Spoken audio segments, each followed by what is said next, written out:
ကမ္ဘာပထမဆုံးထရီလီယံဖြစ်လာတဲ့ Musk Elon Musk ဟာ2026ခုနှစ်ဇွန်လ12ရက်နေ့မှာ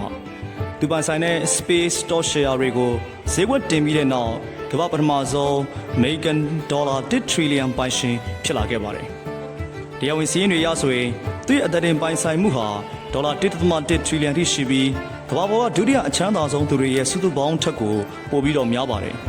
Musk ရဲ့ချမ်းသာကြွယ်ဝမှုတွေဟာ Stock Share ပုံစံနဲ့အဓိကရှိပြီးသူ့ရဲ့ကုမ္ပဏီတွေကလည်းတနေ့တခြားတန်ဖိုးတက်လာနေတာပဲဖြစ်ပါတယ်။ဒီပိုင်ဆိုင်တဲ့ကုမ္ပဏီတွေကအဓိကကြောက်တဲ့လုပ်ငန်းတစ်ခုကတော့ SpaceX ကုမ္ပဏီပဲဖြစ်ပါတယ်။ Space မှာရှိတဲ့သူ့ရဲ့ပိုင်ဆိုင်မှု42%ဟာဒေါ်လာအဖြစ်821ဘီလီယံတန်ဖိုးရှိပြီးသူ့ပိုင်ဆိုင်မှုရဲ့စုစုပေါင်း80%ကျော်ထိရှိပါတယ်။ဒုတိယကုမ္ပဏီကတော့ Tesla ပဲဖြစ်ပါတယ်။ Tesla ရဲ့12%ပိုင်ဆိုင်ထားမှုဟာ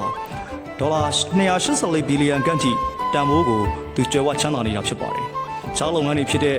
XAI, Neuralink, The Boring Company နဲ့ X လူမှုကွန်ရက်တို့ကနေလည်းသူ့ရဲ့ပိုင်ဆိုင်မှုတွေအများကြီးကိုထောက်ပံ့ပေးနေတာပဲဖြစ်ပါတယ်။အဲဆက်ပိုင်ဆိုင်မှုတွေကိုနားလည်လွယ်အောင်ပြောမယ်ဆိုရင်ဟန်ဂရီနဲ့နိုင်ရှင်မယ်ဆိုရင်သူ့ရဲ့ပိုင်ဆိုင်မှုတွေက Norway, Argentina, ထိုင်းနိုင်ငံတို့ရဲ့တစ်နှစ်စာစီးပွားရေးထုတ်လုပ်မှုဖြစ်တဲ့ GDP ထက်ကိုပိုပြီးတော့များပါတယ်။တခြားသောဘီလီယံနာ၄ဦးနဲ့နိုင်ရှင်ခဲ့မယ်ဆိုရင်သူ့ရဲ့တယောက်တည်းအသက်တင်ကြွားမှုဟာ Larry Page,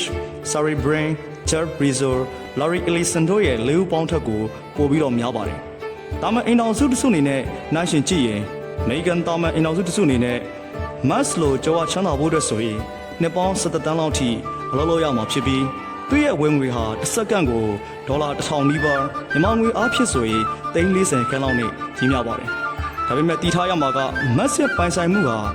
ငွေသားအနေနဲ့မဟုတ်ဘဲ stock ဈေးကွက်ပေါ်မှာမူတည်နေတဲ့စက္ကူတန်ဖိုးတစ်ခုသာဖြစ်တယ်ဆိုတာပဲဖြစ်ပါတယ်။ကျေးဇူးအားပေးကြတဲ့သူတူတယောက်ချင်းစီကိုကျေးဇူးထူးပဲတင်ရှိပါတယ်ခင်ဗျာ။